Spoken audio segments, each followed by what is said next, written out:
ये खाते हैं, हमारे स्कूल खा गए, हमारे कॉलेज खा गए, हमारी सड़कें नालियां खा गए, सीवरेज खा गए, हमारा बचपन खा गए, जवानी खा गए, बुढ़ापा खा गए, कुछ नहीं छोड़ा इन्होंने। चारा खा गए, शहीदों के कफन खा गए, कोई चीज नहीं छोड़ी, कोई चीज नहीं छोड़ी। नदी के घाट पर गरजे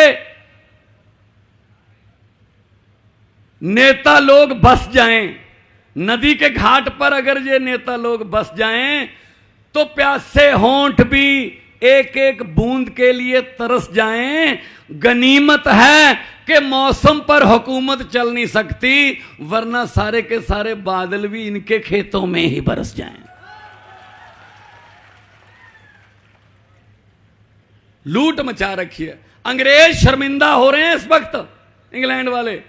वो कहते 200 साल में हमने इतना नहीं लूटा था जितना जी अपने देश को ही 1 साल में लूट लेते हैं। क्या क्या फायदा हुआ? 75वीं आजादी की मना रहे हैं हम वर्षगांठ। आजादी तो आई नहीं हमारे पास। अगर आजादी आई होती तो हमारे बच्चे सरकारी स्कूल में पढ़ के अफसर बन जाते। अगर आजादी पहुंच जाती तो अस्पताल में गरीब का इलाज हो जाता। अगर आजादी हमारे यहां पहुंच जाती शहीदों के सपनों की, तो कचहरी में थाने में गरीब का काम हो जाता बिना रिश्वत के। आजादी नहीं है। आजादी के झूठे लीडर कुर्सियां उत्ते बह गए। राजगुरु सुखदेव भगत सिंह फुल्लां जोगे रह गए। सिर्फ तो फूलों के हार बस उनको डलते हैं और कुछ नहीं करते। तो इसके लिए भगत सिंह जी ने कुर्बानी नहीं दी थी कि ऐसे लुटेरों को हम देश दे देंगे बाद में। इसके लिए बदलने के लिए कोई नहीं है। ये कह रहे जी गुजरात में इतनी तरक्की हुई है, इतनी तरक्की हुई है, कमाल हो गया गुजरात। देखो, अगर गुजरात में तरक्की होती और अगर गुजरात की सरकार की नीयत साफ होती तो जब ट्रंप और जापान का प्रधानमंत्री आता है तो अहमदाबाद में गरीबों की झुग्गी झोपड़ियों को छुपाने के लिए दीवार ना खड़ी करनी पड़ती। ये कहते हैं प्रधानमंत्री जी, राष्ट्रपति जो भी आता है विदेश से, इधर मत देखना ना, ना ऐसे चलो, ऐसे ऐसे सीधे चलो, इधर तो हमारे काम बोलते हैं। आम आदमी पार्टी दिल्ली में आई तो ये कहते थे इनसे सरकार नहीं चलेगी। अरविंद केजरीवाल जी कह रहे थे मैं स्कूल अच्छे कर दूं, कहते नहीं कर सकते। स्कूलों का काया पलट कर दिया दिल्ली में। जब अरविंद केजरीवाल जी पढ़ाई कर रहे थे, हिसार जिले के अकलौते एक ही स्टूडेंट था हिसार जिले का जिसका आईआईटी में एडमिशन हुआ था। हिसार जिले का पूरा, हरियाणा के हिसार में इनका गांव है, जद्दी पैतृक गांव है। एक ही स्टूडेंट था अरविंद केजरीवाल पूरे हिसार जिले का। आज उसी अरविंद केजरीवाल के बनाए हुए स्कूलों में से हर स्कूल में से 10-10, 12-12, 15-15, 20-20 लड़के आईआईटी में जा रहे हैं, इंजीनियर, डॉक्टर, वकील बन रहे हैं। तो ये तो काया पलट हो गया भाई। अगर स्कूल अच्छे नहीं हैं दिल्ली के तो मुझे यह बता दीजिए, जब ट्रंप आए थे उनकी पत्नी ने दिल्ली में जिद पकड़ ली, मैंने तो सरकारी स्कूल देखने हैं। बहुत बीजेपी वालों ने उसको मनाया कि जिद मत करो, कहते नहीं मैं तो देखूंगी। अब इनको पता था दिल्ली में 2 किस्म के स्कूल हैं। एक एमसीडी के स्कूल हैं जो नगर निगम के, वो सरकारी हैं, वो इनके अंडर आते हैं। एक हमारे वाले हैं। तब इनको पता था हमारे वालों की हालत तो कैसी है, उनके वालों की कैसी है। स्कूल दिखाने के लिए अरविंद केजरीवाल के पास आए कि एक स्कूल की चाबियां दे दो, हमने उसको स्कूल दिखाना है। केजरीवाल जी का स्कूल दिखाया गया था। दिखाया गया था ना, तो अपने वाला क्यों नहीं दिखाया?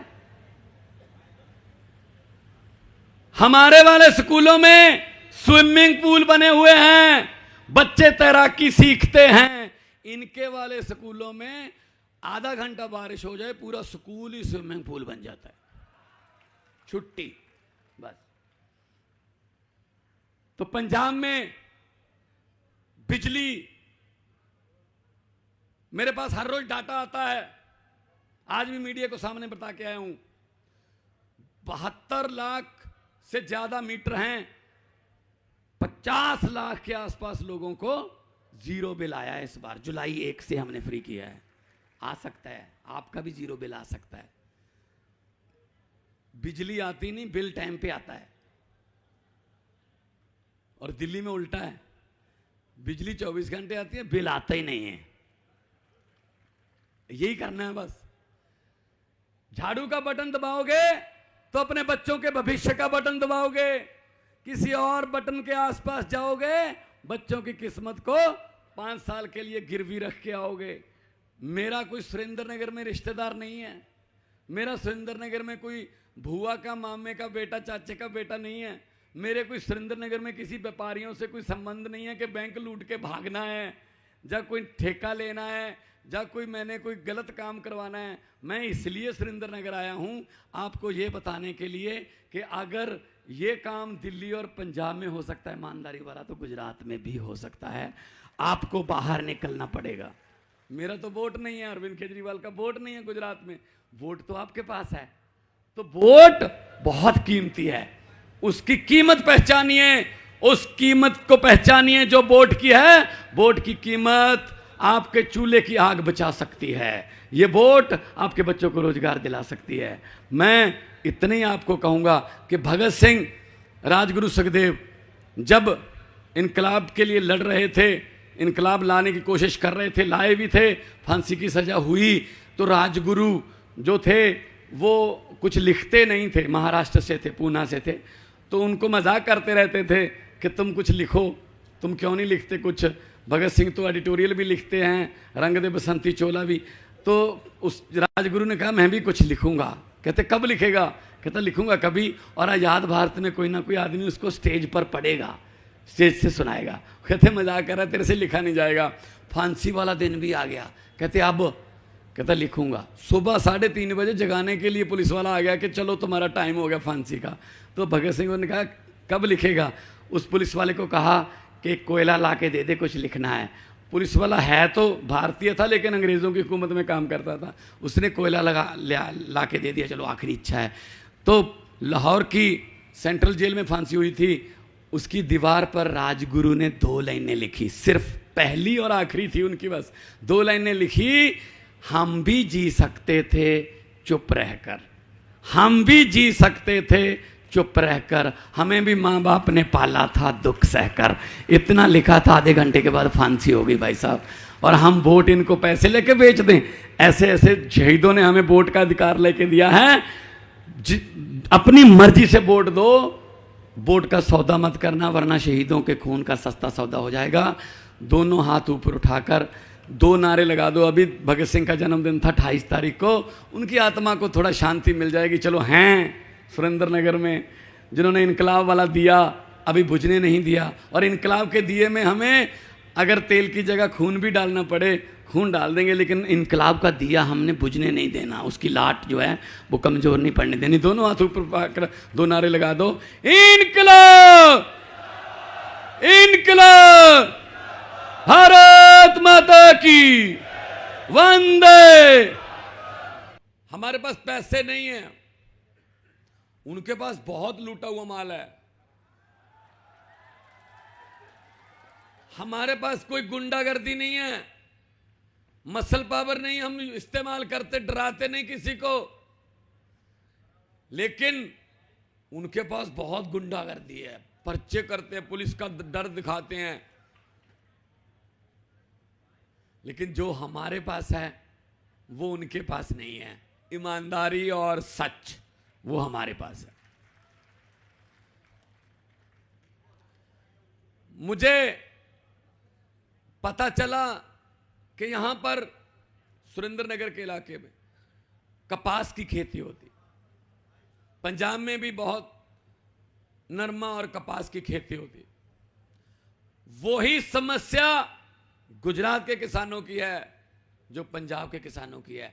6 महीने पहले जो सरकारें थी पंजाब में, उन्होंने नकली बीज और नकली पेस्टिसाइड स्प्रे, इतने नकली बीज और स्प्रे बेची, कोई भी कपास की फसल मंडी तक नहीं पहुंची। कभी गुलाबी सुंडी, कभी चिट्टी मक्खी, सफेद मक्खी, यही यहां पे दिक्कत है। नारे भी वही लग रहे हैं, इनकलाब जिंदाबाद के और जय जवान जय किसान के। इसका मतलब समस्याएं भी वही हैं।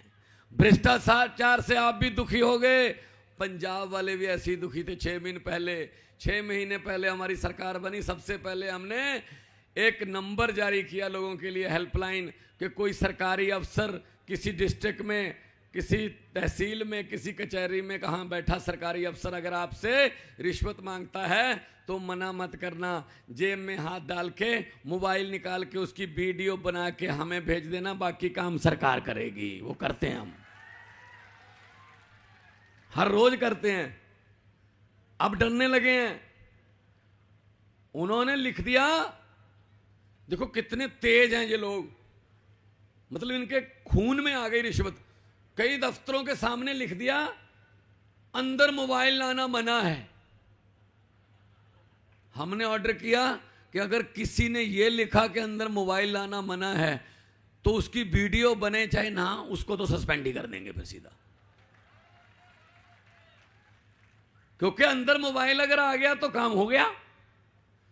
हमारी तो पार्टी मोबाइल पे चलती है, व्हाट्सएप पे, फेसबुक पे, हमें दूसरा मीडिया तो दिखाता ही नहीं है। हमें अगर दिखाता है तो गालियां देता बस, केजरीवाल ये है, केजरीवाल वो है, ये नहीं है, ये है, गालियां। जब भी टीवी लगाओ, रात को जो डिबेट होती है उसमें अगर आधे आधे घंटे के शो चल रहे हैं और जितने भी बैठे हैं वो पैनल पर वो आम आदमी पार्टी को गालियां दे रहे हैं, तो सुरेंद्र नगर वालों ये समझ लिया करो कि कहीं ना कहीं से आम आदमी पार्टी वाले जीत रहे होंगे, इसलिए गालियां दे रहे हैं। आपका बहुत बहुत धन्यवाद, आपने प्यार से सत्कार से सुना, बहुत बहुत शुक्रिया।